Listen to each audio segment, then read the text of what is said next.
Welcome, everybody. Come on in. Come on in. You're in the right place. This is the BH and Scrubber show here on What the Football, and I'm Scrubber.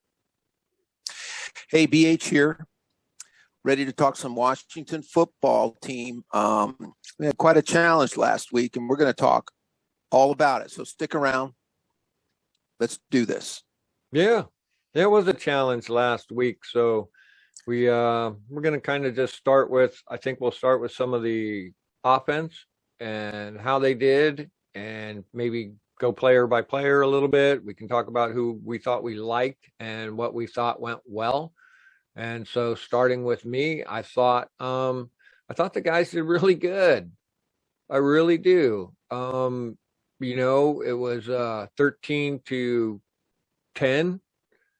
at the half, and we were only down 17-13 at the third quarter.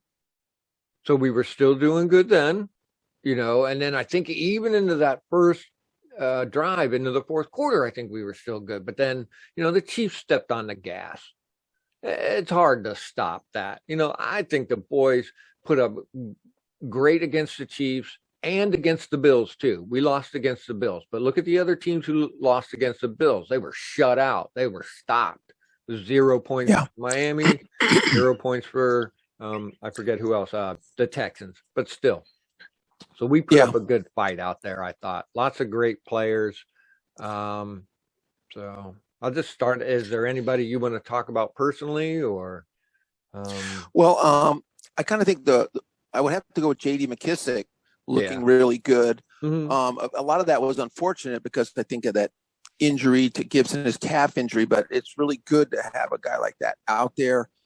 He's not going to crash the line as good as Gibson, but it was nice to see him. Just to have someone that can come out there and get going. Mm-hmm. And that may have also contributed to, like you say, in the fourth, they started to run away with it. Mm-hmm. Gibson wasn't there, and, sort of things, just how it is a little bit here and a little bit there, things start to fall apart a little.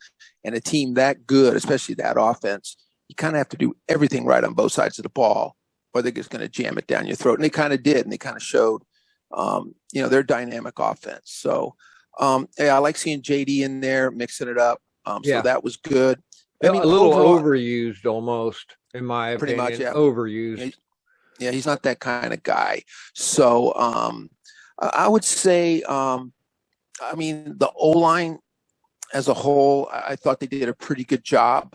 They did. I think they were without, was Cosmi out? I think he was out this game. The rookie, Sam Cosmi. I don't think he played on the right side. So I don't think there was much of a drop-off there, although we'd like to see him out there. Overall, I can't complain too much. I think right now they're not a stellar O-line, maybe middle of the pack, but that's good enough to get things done. If your position, if your receivers and running backs are doing their job, you don't have to have an absolutely stellar O-line. So, but I was happy with them. I hope we can build on it, keep going, make some progress, get Scherf back, get Sam Cosmi back. But anyway, those I was happy with McKissic and the O-line. Any other players? Any other feelings about other players in general? I do. I thought Seals Jones did good. He was out there making plays happen. I don't think Humphreys or any of them got too many catches. No. Carter got a couple things. Let's see. Dyami Brown, I think, caught a couple. There was some drop passes that are unfortunate. You know what I mean? There's a lot of that game happened. People are going to drop. People are going to do things, not make plays. But it seemed to happen to us at critical times, and that's just unfortunate. You can drop a pass, in the first quarter when it's 0-0 and it's no big deal. But when you're trying to drive down the field, it undoes your drive. It was third and whatever, and you dropped the ball, or there was a long pass, and you kind of, when you got to go up there and make it, you have to go up there and make it, and that's probably a thing that you can lay over the whole team. It's death by 1,000 cuts. So, which can be fixed because, like we talk about here, you just try and fix everything by 1% and 2%, and you can fix the death by 1,000 cuts if you can catch that one ball, if you can get a kicker to make that kick. See, if you can cinch up that tackle and not let the guy get 4 yards after contact. You see what I'm saying? You get all those tiny things all got to be pulled back in. And so I think they're working on it. I saw a lot of, like you said, the front line did really well. And Antonio did good up front. I think Jarrett Patterson is ready to go. He's probably just learning the plays and stuff still. I'm sure there's a lot of plays that he's got to know about, and they had him out there a couple times. I thought he looked good. He caught a pass, like a 9-yard pass or something, or had a 9-yard run or something. He wasn't out there very much. So, but I think that's the case, because I think a lot of times when you get a guy like him, I don't know. I don't know that they limit him, but they might. When he's out there, there may be, the playbook might compress just a little, and what plays you can call. Now he's a running back. He's going to be there in the kind of the situations where he's going to run, but they're not going to probably have him having to know every single thing. And he's just learning week by week. Mm-hmm. And that also includes his blitz pickup assignments, which are really important, going over those assignments. So our quarterback and he's good at that. Killed. Yeah. He's a good blocker. Yep. I think he is. I think he's shown that just in small incident, and anyone can get run over or make a mistake. But if you see a guy a couple times who knows how to square up, because to me, that's a lot of it. A lot of guys just don't know how to get their nose in there and whiff a lot. We talk the same thing sometimes. Defensive backs sort of half-ass it on a tackle. Some guys will go in there, but I don't see that with Jarrett Patterson. He's not afraid. The guy's coming. He squares it up and takes him on. So that's a guy who basically, he just needs to know his assignment. Yeah. Who am I blocking on? Who do I have to? And that's usually where the screw ups occur. It's not always that the guy gets beat on technique. He gets beat because he went the wrong way. Yeah. I think he can do it. I think so. So he's a little low to the ground, and so he can pick them guys coming in. Just like you said, he doesn't just chip and run away. A lot of times I see players, when you're supposed to make your chip, you're supposed to make your chip. Right. You know what I mean? Because the chip is to stop the guy just long enough from getting that long arm to the quarterback. You're not trying to block him from tackling the quarterback. You're trying to give the quarterback just that extra second. So a chip should be a chip. You hit that guy, you have to sell it in order to be able to run out and catch a pass as well. You have to look like at least you're doing something. I watched a couple games where these people are just not on other teams. Just you look at that chip and you're like, no wonder what's his name got his hand in there and tipped the ball. You didn't finish out that thing properly. And you're right. I think Jarrett Patterson can do that. So I did see John Bates was out there, I think, for a couple plays. He's our other. Good. He's a rookie? Yeah, he is a rookie. I don't think he caught anything. I don't know if he was even targeted. I think he did. I think he did catch something. One. He may have. Yeah. Okay. And like you said, Diami Brown did good. And no, you're right. I'm looking here. Bates, he did get a catch. But you're right. Adam Humphries just got like one catch. Yeah. Carter, and so I think Carter. Yeah. So. Yeah, kind of Bates did get one. Now Terry McLaurin, he kind of had it rough. They must have been just maybe doubling up on him. Yeah. And we talk about drops. He had a drop on a crossing route, and it was a little low, but it was not on the ground, and he kind of went down for it and it came off his hands. It was kind of a crucial time. I'm not going to rip Terry because he's great. There's a lot of, and I think he wants the ball so bad sometimes because he gets doubled up. And there he was out. And then also on there's a deep pass, and he tracked it fairly well. I think it was in the 40 to 50 yard range. And he went up and he sort of, it's really hard, but he did sort of the loop, the basketball loop, and it went right through. He wasn't able to quite track it. It didn't hit his hands, but man, he was in a good position. So, I know he gets frustrated by that kind of stuff, but he only had 4 catches. That's a guy who just has to get 8 catches or 10 catches a game. And I know sometimes it's impossible if they're putting help over the top all the time. Sometimes it's get hard for the quarterback to have to feed it in there. So he's still a good receiver. I'm hoping he really can pick it up this week. No drops, no nothing. And really, because you need your best players to play their best. Yeah. That's how you win. So I'm not knocking Terry. What I'm saying is he's a guy you expect. He's got to go out there and he's got to play and really put on a game. If this offense is going to score and to put pressure on the other team, you need your best players. And I think so. I'm hoping for Terry to kind of pay. He didn't have a bad game, but by his standards, he would even tell you it was just mediocre.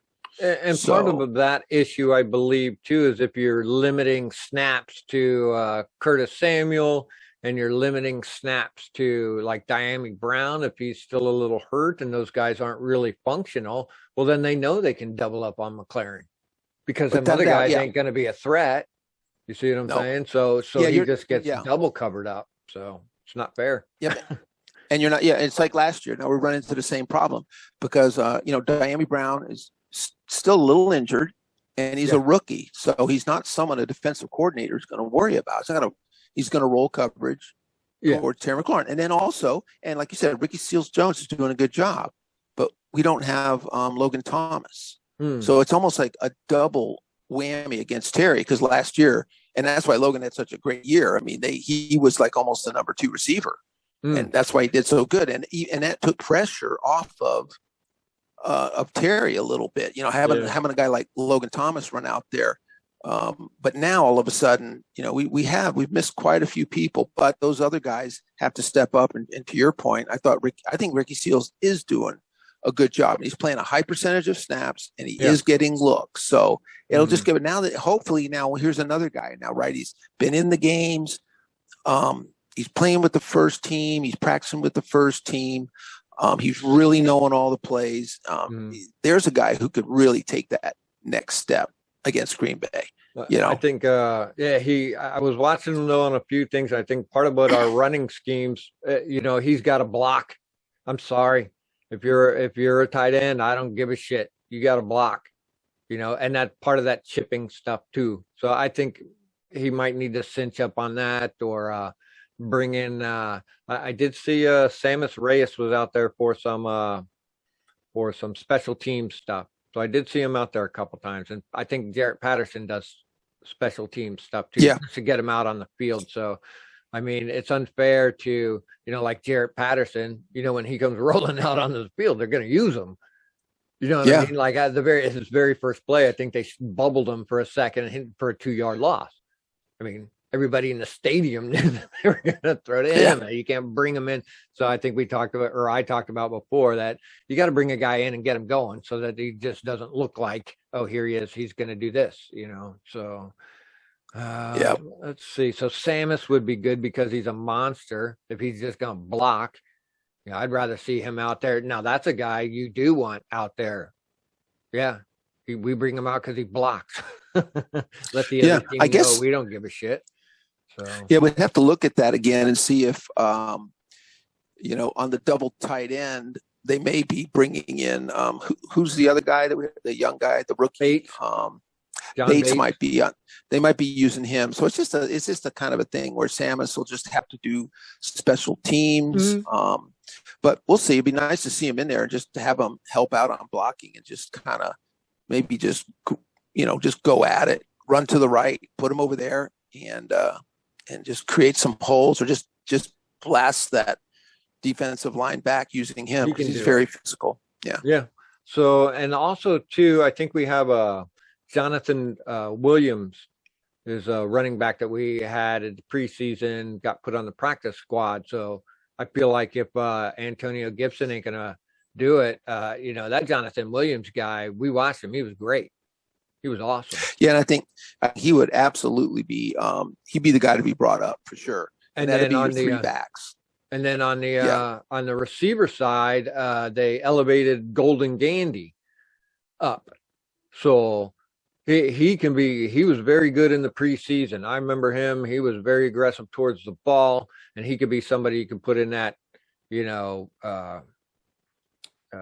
Z spot or whatever Y spot that is. Yeah, the Y spot on that other side of McLaurin and be a threat, like a real threat. You know what I'm saying? So start splitting that defense up and make them think a little bit more. Get Ricky Seals-Jones going a little more. Get Jarrett Patterson or Jonathan Williams in that backfield again and start making the other team's defense work a little harder. They don't have to work as hard if they know that, Curtis Samuel is on that side and isn't 100%. So and right now openings can happen. Yeah, is Samuel and Curtis Samuel, I think, is IR'd, and I know that we're going now. Who's the other guy? Is Sims? Is he gonna? I don't know if he's gonna be back this week or not. I don't know. And I don't know either. And so the other thing is, let's see what happens in practice. I mean, Dax Milne came up, but I don't think he had a catch. And I'm just wondering if it'll be interesting to see who gets to be brought up. Who maybe Golden comes up and not Dax Milne, because they got to see that they need to have some.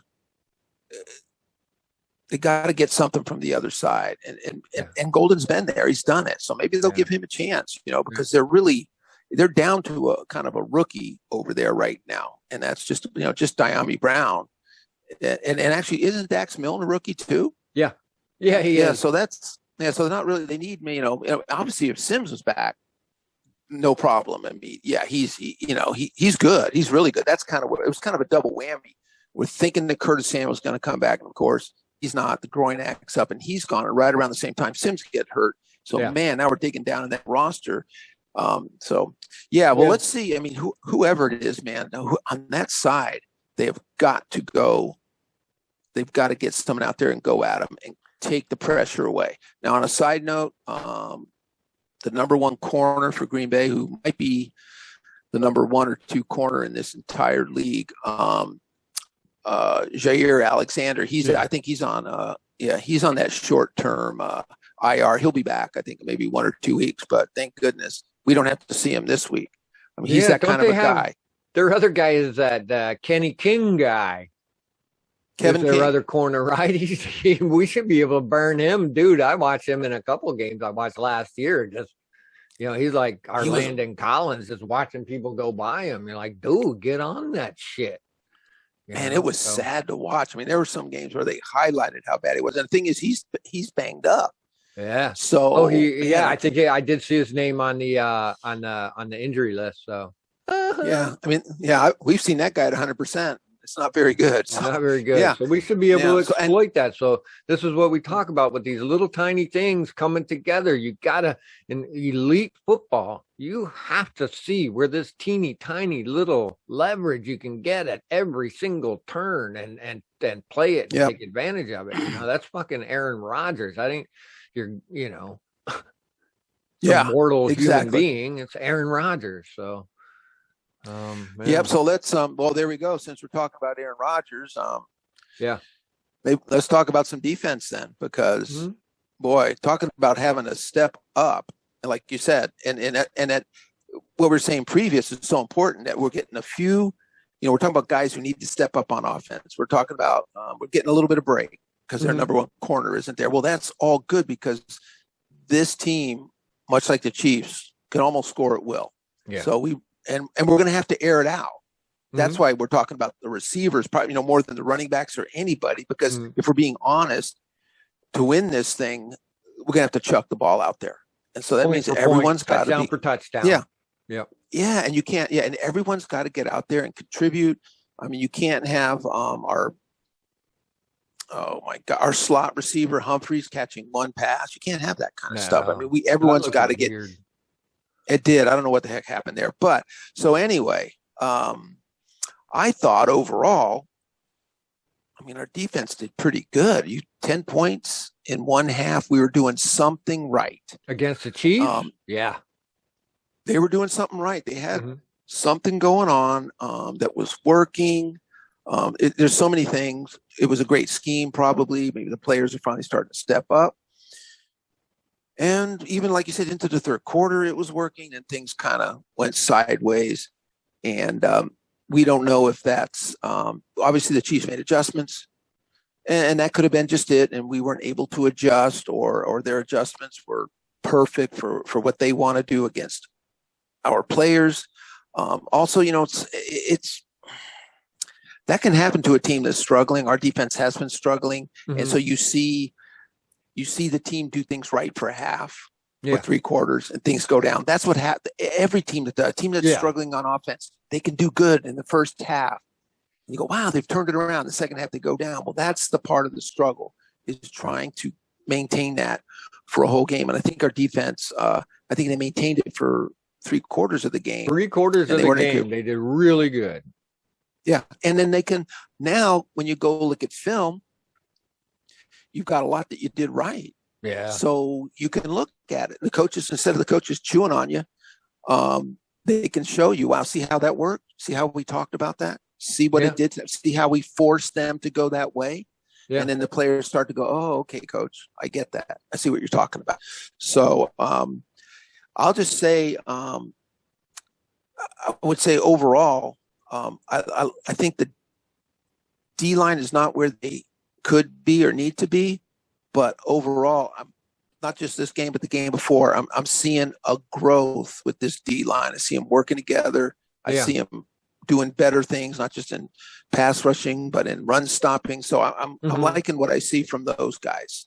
Jonathan Allen's looking like, of course, he's a beast. He is.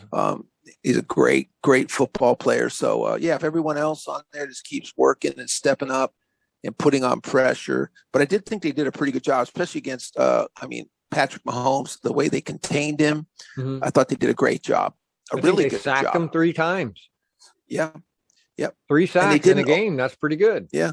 And they didn't overcompensate. I noticed that, a lot of times teams get lulled into coming all from one side with a guy like him.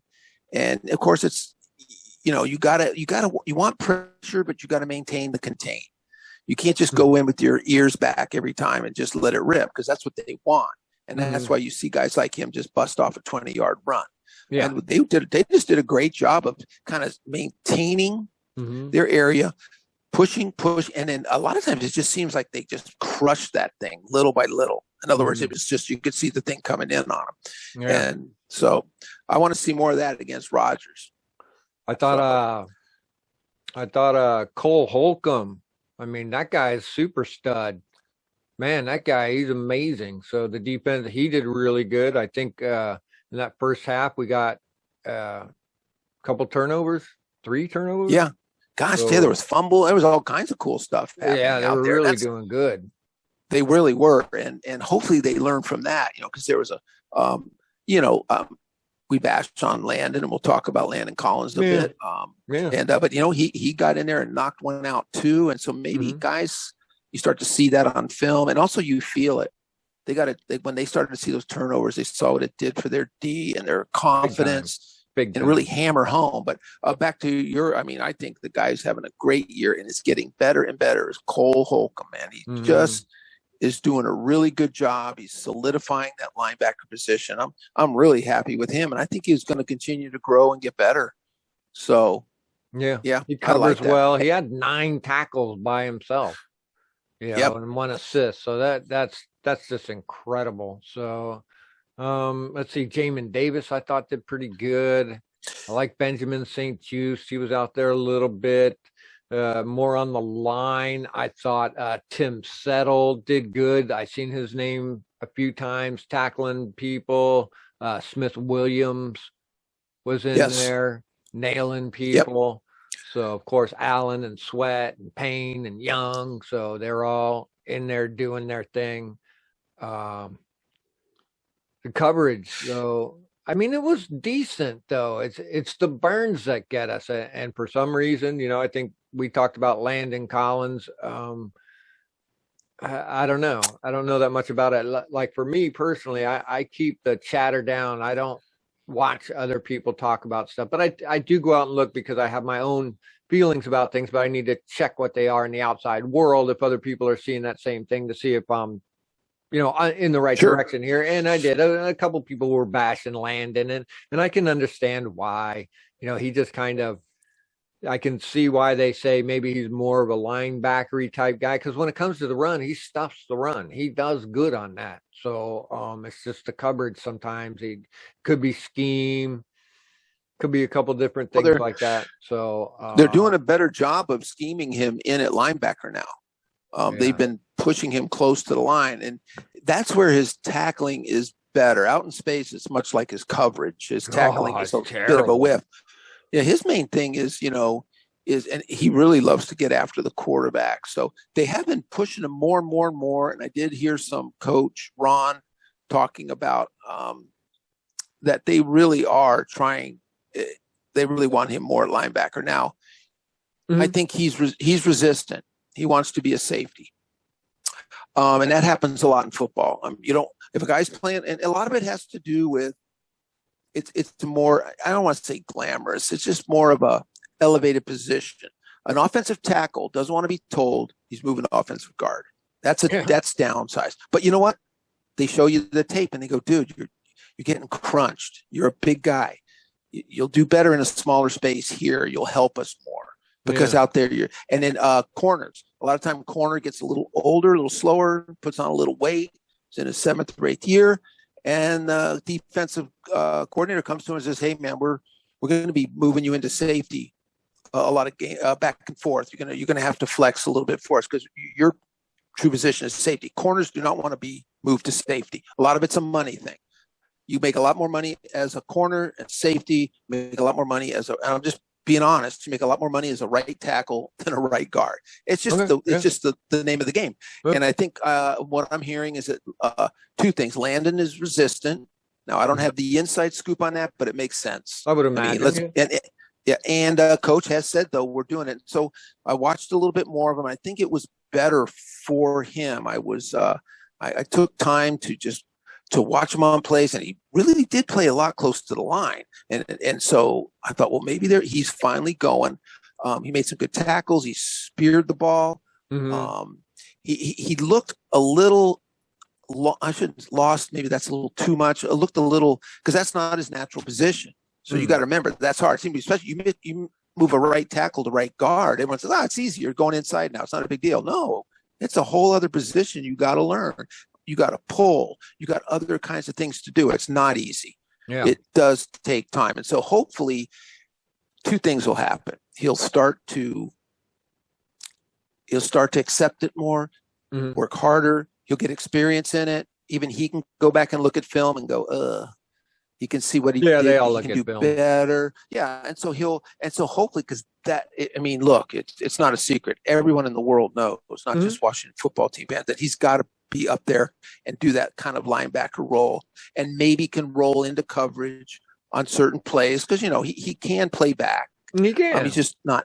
Yeah. He's just not. So it's kind of good. Like you talk about, he's a flex player. You can't put Cole Holcomb back in safety. That's not his thing, but you can still have flexibility to roll Landon Collins back at safety and bring in someone else, bring in Jamin Davis, one of the other linebackers. But right. For I think going forward there. Yeah. Yeah. Going forward though, let's just hope he really does, because it gives them, now they can pull other guys who they want to play safety and show different packages and keep the offense on their guard. If they're looking at something different every time, you got to change that up too, just in case they see every time they do this, then they know something's going to happen. So that always has to constantly be shuffled like a deck of cards. So yeah, you really do. See how he does. So but people are kind of bashing on him, but he may turn the tide and show everybody. Yeah, he's still a good football player. Or if he's holding up the other, if that's a sticking point in the defense, and he's the one making that. If he loosens up a little bit, the defense can gel more. Maybe they're not gelling because of certain, and maybe not just him, but everybody. Maybe that needs to be adjusted so that the rest of the defense can gel a little better and pull it in a little better. These are the things we talk about. So I thought Cameron Curl did great last week. His tackling got better. Like you talk about Landon Collins out in the open. Man, him and Bobby McCain are. Sorry, I'm not supposed to be ragging on people on this show, but they have to improve that tackling. You can't just throw that shoulder into these guys and do that. Yep. You watch Cole Holcomb tackle somebody. He gets him by the waist, and he's holding on, sliding all the way down to the last shoelace. He's trying to hold on to that guy. And these guys are doing that, throw a shoulder, and the guy is making 5 and 6 and 8 more yards after contact. So I don't know who their tackling coach is. I would probably lay some of the blame on them too. So, but I thought overall Curl did good. Real good. Kendall Fuller did great. So, real good coverage, real good tackling, real good staying on it. So we can't let that fourth quarter of that last game throw us on this. I really think, you can see as the games progress, they were good. Some teams start out with the defensive, the shitty at the beginning and then get better towards the end. They adjusted at the half and they got better. So that does happen too. And they get gassed in the fourth quarter and all these kinds of things go on. So I think overall the guys did freaking great. So they really, really did good. And all this stuff needs cinched up a little bit is all, and bring some new people in. I think they brought that Corn Elder guy in. So if you pull Landon up a little bit more and then put Corn out there, if he's legit, whatever he is, I don't know who he is. So I have heard the name before. So I think he was a name like Corn Elder. Corn Elder, yeah. I think he played with Coach Ron maybe back in the day. So maybe that's it. Okay. I'm trying to look at our tackles. Once again, let's look at Cam Curl, man. 7 tackles, 2 assists. Yeah. He did great. Yeah. Jamin Davis, man, holy cow, he did 5 tackles, 6 assists. So he's getting up there. And so, Bobby McCain had some tackles and assists. He did pretty good. So, but Cam Curl, though, I think, gosh, him and Cole Holcomb have been great. Kendall Fuller had 7 tackles. There you go. Very good stuff. Yeah. If Jamin Davis, if he's in that middle there and he's got 5 tackles and 6 assists, that's good. That means he's in there. He's reading the play and he's getting in there. Either, he's the first one to catch the guy and somebody else finishes up with them or he's finishing up. So I really like that. So, and then you mentioned St. Jude's. He's still looking good. He still looks good. I think we missed him one game because of a concussion. Was he in concussion protocol? I can't remember. But now he's back. And I think he's something special, man. I think he'll improve as the game goes on. Yeah, and as a season. Then William Jackson III, that guy just keeps getting shit on. So he's a good player. He just is a victim of circumstance every single freaking time. I think he got burned for a touchdown on the one. And if you watch the thing, and he even got called for a hands to the face on that one. I didn't see a hands to the face. They were just throwing a flag as a just in case because it was 3rd and 5, and it's the Chiefs going down. If they don't make the 3rd and 5, they got it. So the Zebras are helping them along. You just throw the flag right away, whether he gets it or not.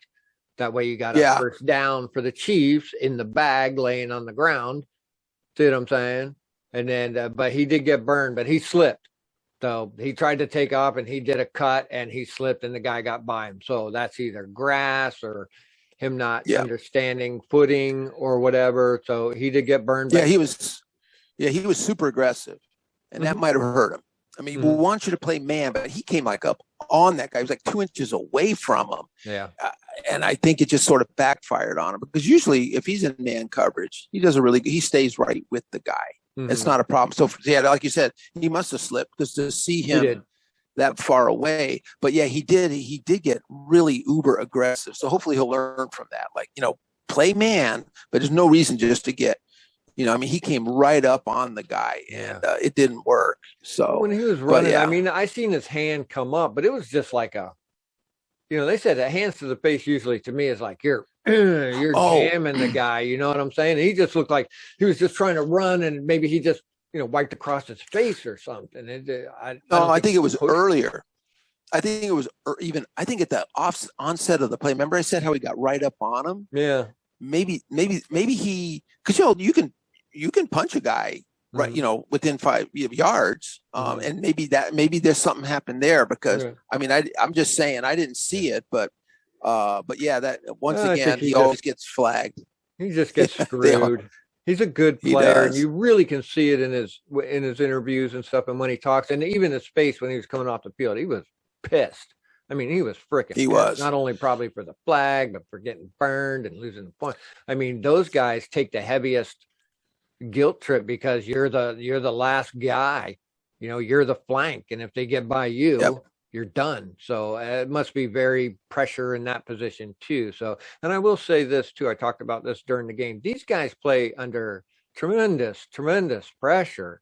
You know what I mean? We just, as fans, sometimes I think we lose sight of what they go through. We should have empathy for them and try and understand where they're coming from. You know, they got media around them all the time, asking them questions. They got upper management and all those things going on up there that they have to dodge questions and answer things to.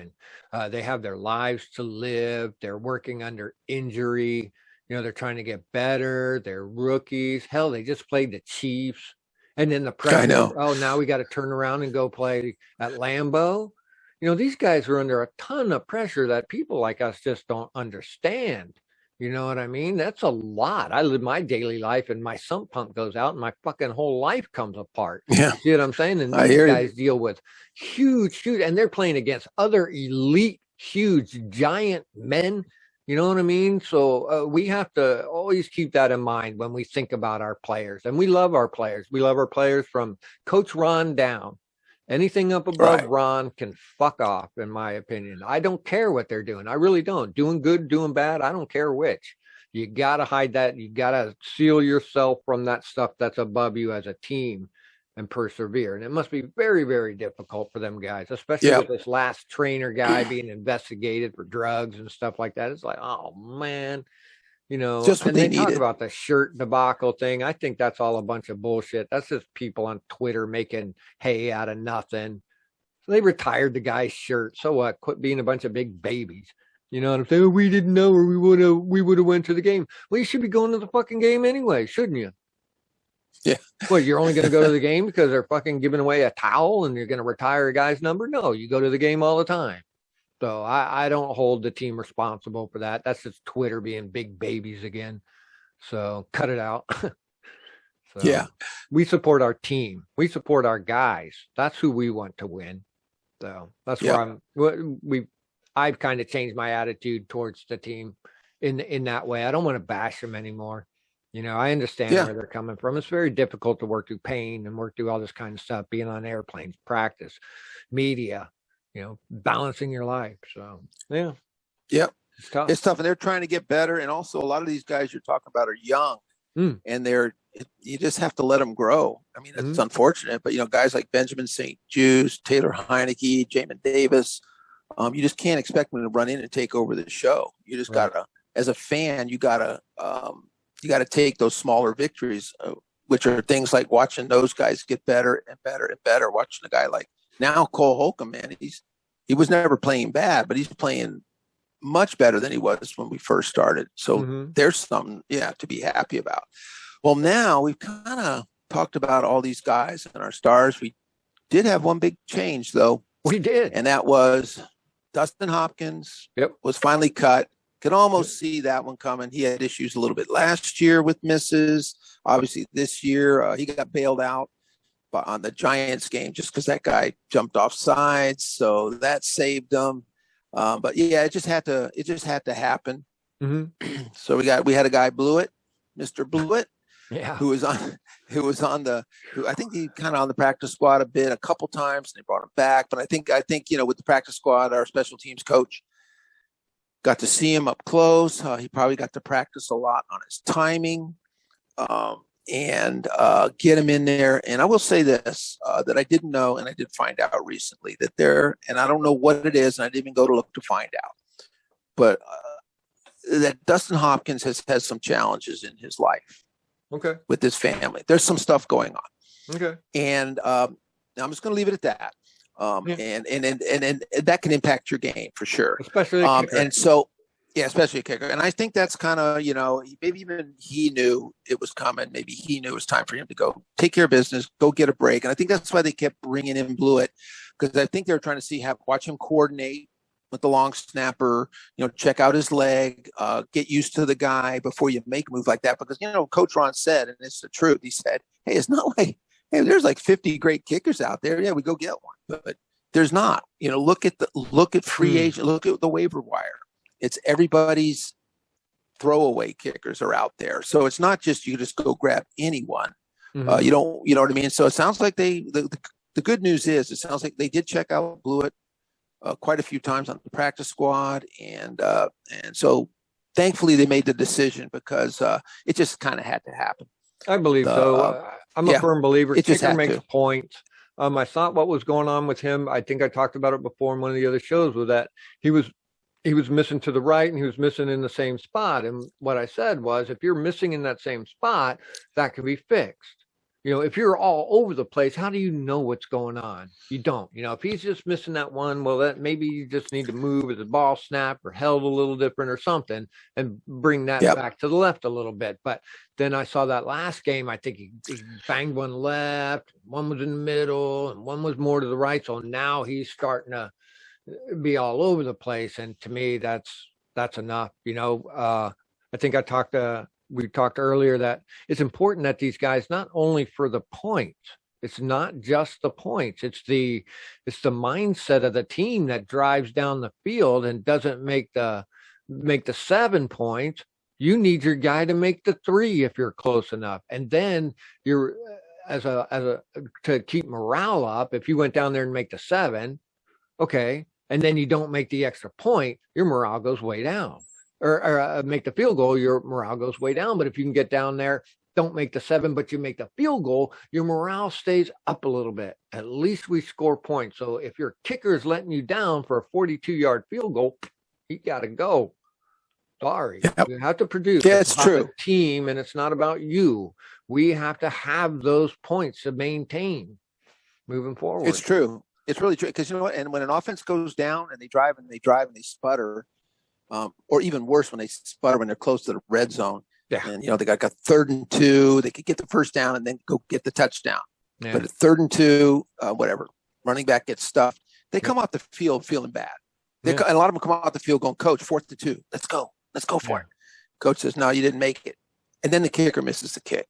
And so there everyone's already down. Everyone's already feeling bad. So you're right. It goes to that morale. So, yeah, glad we made the move. Let's hope our buddy Blewett is really steps up. We get some good consistency out of him. That'll be great. He's a local boy, too. I think he's from the Washington area. Well, good. That's great. Yeah. So, see, there's a couple of improvements. We look at guys who aren't getting it done. Like I said, we don't want to bash, but it's just part of the game. A guy that can't get it done has to get going. Another guy, Landon Collins, a guy that wasn't getting it done, needs to move to a different position. Yeah. And so we saw these two things happen. Well, that's improvement. That's getting better. That's looking at what you got and going, this isn't working. Yeah. We got to do something. And so, you don't go nuts week in and week and just bring people in and you don't go crazy. It never works. Nope. But systematically, so there's 2 good things they did right there. Yeah. And it's looking at, we have to look at this as well as process-based and not outcome-based. It doesn't matter what the outcome is. The process is the process. It is what it is. And the outcome is what it is. You can't help that. So you improve the process to get a better outcome. You don't just demand a better outcome. It's tough. Yeah. As people, there's 2 kinds of thinking in this world that I see. It's outcome-based and process-based. Well, this is a process. And this is what these people are doing, and they're trying. You know what I mean? And but as fans, we scream for outcome. You know what I'm saying? Yeah. I want to win. I want to win. I want to win. Those sure. guys, it goes back to that. Those guys are all under pressure. Don't you think they want to win too? And so I think they're moving towards it. And it's just good to see Ron out there. He's pretty mellow about things. He fielded some questions that were tough, and he's just like, look, what do you want me to do?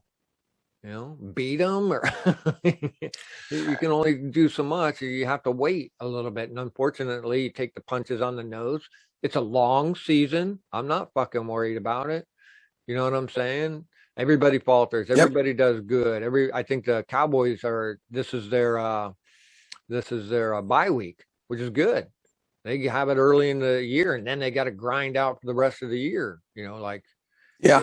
11 games now they got to grind out till the end of the year, and we'll have them towards the end of the year too, and we could improve by then. Lots of teams get better as the year goes on. The Hawks did that last year, the year before or something. They didn't get entirely better, but they got a little better as the year went on. So and they will. I think they will. And you got especially when you got young players, and we've got quite a few young players and new players. And let's say there was quite an infusion of young and new, and it just takes time. And you know, and then when you throw in the injuries, you lose your tight end, you lose your quarterback, you lose your number 2 wide receiver.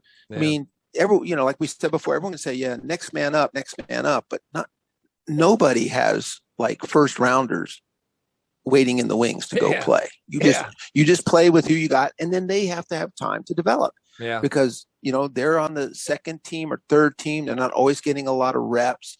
They're not used to the quarterback. They play with the second string quarter or third string quarterback. It's a completely different thing when you can be in there and be with the number 1 team and go through all of that kind of stuff.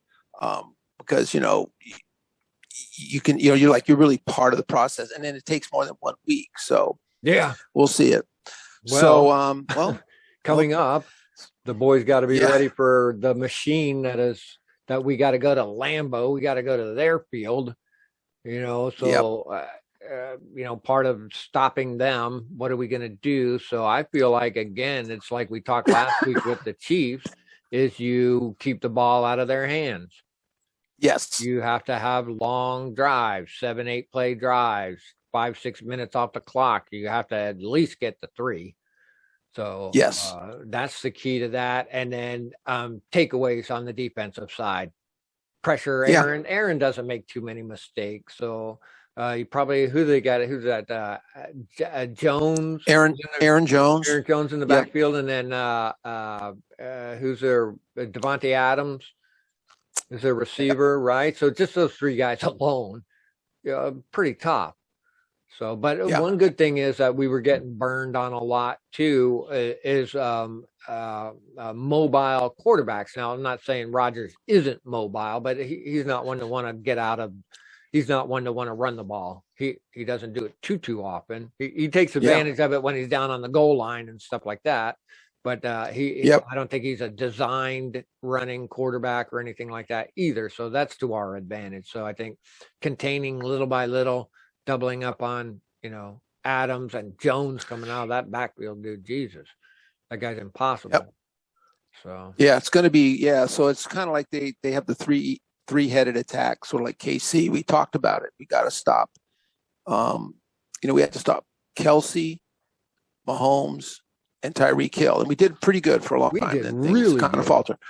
And then also we had to maintain drives, which we did good for a long time until then the 3 and out started. And that's when it went downhill. I think it's very similar. This game, it's the same kind of thing. Very Keep similar. them off the field and then maintain. They don't have a dynamic tight end. They really don't. But they do have a much better running back. So you got to control Aaron Jones out of the backfield. Very similar to a guy who hurt us real bad, Alvin Kamara, very similar type of player. So we really got to contain him. Don't let Aaron Jones, put pressure on him, beat him up, compress that pocket on him. And then Devontae Adams, it's crucial. Yeah.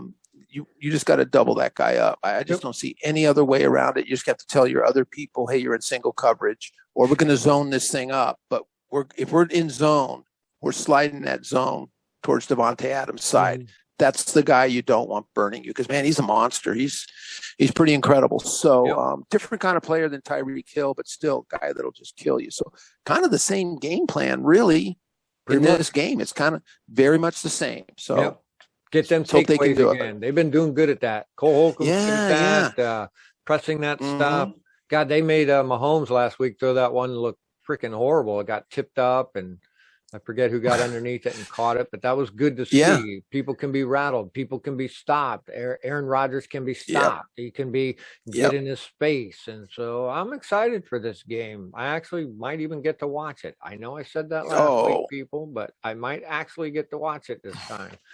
So I don't even know if I've seen any of our games like live. I don't think I have. Been a while. Like Game 7. I think the preseason one. I got to see anything else. I think he got the opener, or we got the Giants game because it was Thursday night. I think. So they threw us a bone there. So, yeah, so this will be good. Well, so that means we'll be calling that game. Yeah, you'll be calling it, right? Oh, that'll be great. So and, you set out the. We're going to do the live stream again, the reaction show. I'll be here. We're working on getting BH in here too. We got a technical issue that we're working on. We're going to get him up front, maybe sit with us for a little while, probably get him in on the Denver game coming up on the 31st. And then we're also we have that bye week live stream planned. Sometime in the middle of the bye week. So we'll get BH on that too. But this upcoming one against the Packers, it'll probably be just me. And that'll be Sunday morning. It'll be Sunday afternoon at 1:00 Eastern time. So I'll just say it like that. 1:00 Eastern. I will come on at 1:45 and BS you a little bit before we get going on the game. So we'll see how all that goes. So good. Yeah. And at the very minimum, we may, as we're working things out, who knows, maybe I could come in and do a quarter, but we'll see how it all works technically. Mm-hmm. But at the very least, I'll be in the chat room. So, man, show up, man. We love to have guys come in and chat, and we'll be able to do the play-by-play. It was a great chat last week. BH was really good there. We had a few of our international people in there. Not a lot of people, but still, it's fun. It was fun. People were engaging in the chat and having a good time, and that's what we want to do. We just want to have a good time watching. I thought it was great. So thank everybody who comes to those. I don't know what you're doing in your lives that you come and watch us, but we appreciate it. We think it's a lot of fun. We do. Thank you. So it is, and get a little input from other people, what they're thinking and feeling. Pretty much everyone in the chat, we were all kind of in the same boat, just a little disappointed, wanted to see a little more step up. But the first half was great. I mean, everyone there was really stoked. So yeah, we were having a good time. When you're winning, it's always a good time. So yeah. Well, we still enjoy our guys, whether we're losing or not. It's frustrating, I know, but they're on top of it. It's a long season. It'd be nice to pull some kind of upset here, some kind of knockout against Denver. You could pull yourself back up to 4-4. Last week the fucking Patriots couldn't get the goddamn job done. So I know Dallas won. I was like, man, I mean, in several opportunities, I'm like, seal the deal, guys, help us out, and they just shit the bed, and you're like, damn, dude. I know they did so good. They looked like they were controlling that game. They did. I don't know what they did, but I tell you, man, get that game tape, because whatever they were doing on defense was working, because they did kind of slow that Dallas juggernaut down. So it can be, like you said, it can be done. Can be done. You can rattle guys. You can. Yeah. Yep. Dak broke his ankle last year. I'm not wishing anything on anybody, but sometimes things happen to people on teams and it just undoes them. I don't know what that would be, firing of a coach or somebody getting hurt or different things like that have an effect on the whole thing. So they can fall apart too, and we can gain. And with the extra wild card position now and an extra game in the season, and I still hold to the fact that we got the end of the year where we play our 5 division guys at the end of the year. You can seal the deal then if you can just maintain a little bit up front here. Look for a good comeback after the bye week, all these things. So keep these things in mind, people. All is not lost. We are just in a process and we are moving forward, in my opinion. So I'm moving forward. BH is moving forward, trying to anyway. So try not to let adversity slow us down too much. I agree. Just keep going and keep rooting for the players, rooting for them to grow and get better. Watch them grow and get better. I mean, at this point, like you said, it's the process. Let's watch the process and just hope they do it. So, well, how did we do last week? I've kind of blanked out on our predictions last week. Yeah, we had 3 wins across the board, and all 3 of us got it wrong. So, my thing will always be whatever Washington football team's standings are. So I'm 2-4, and I think that's the same for. Yep, I think AI is 2-4, and I think I'm 3-3. So we're bunched up. You're 3 and yes, you're 3-3. That's right. Yeah. So we're all right there. We're all right there. So even AI. Yeah. It was a tough one last right. week. It's too bad you can't get like a half point for the win, because I thought, the guys were that close. It could have been a win for us. So I was really happy about that. So we'll take the loss on that one. So we're gonna make our predictions again for this upcoming week against the Packers at Lambeau, and I'm gonna take the win. The boys are gonna hopefully step up, tie it all together, make it all happen. Get to Aaron Rodgers, get Chase Young in on him on the first, or that first series or something. Get in on him. Crunch him a little bit. Yeah. I'm not saying hurt him or put him out of the game, but I'm saying make your presence known to him, and slow that down a little bit, and put somebody on Jones. Just have somebody specific. Put Cole Holcomb on that fucker. See what I'm saying? And get Williams and St. Just on Adams, and you can cinch it up. I believe it can be done. So I'm calling a win. Okay. Well, I think this is going to be an incredible challenge for the team. They showed, like I said, they're going to have the same kind of game plan they went with the Chiefs, and they showed that they can do that, that they can sustain long drives, that they can get turnovers. They're going to have to keep doing it. So I'm going to have to call a non-win. Yeah. Only because the tiebreaker being it's on the road. That's going to make it. It's always tough to win on the road. But anything can happen. I'm praying that they do the same things and extend it and do it all 4 quarters. Great tackling, forcing turnovers, keeping the ball for long drives, finishing with touchdowns. Not so it can be done. So let's hope and pray it does. Yeah, they're still holding up. I agree with that, dude. Even against the Chiefs, I thought we did really well. Even against the Bills, we did really well. You can't take that away from them guys. They're doing really, really good. So. Yeah, cool. So I guess we're gonna ask AI to join us here. Yeah, he'll be the tiebreaker. Let's see what he does. The football field here.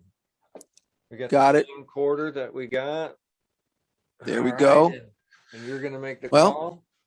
I'm saying heads for the Washington football team. Tails, Packers. Here we go.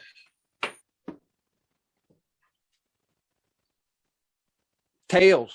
AI called tails. Okay. All right. That's the nice thing about AI. He doesn't have to explain himself. Yeah. No. He just makes the call.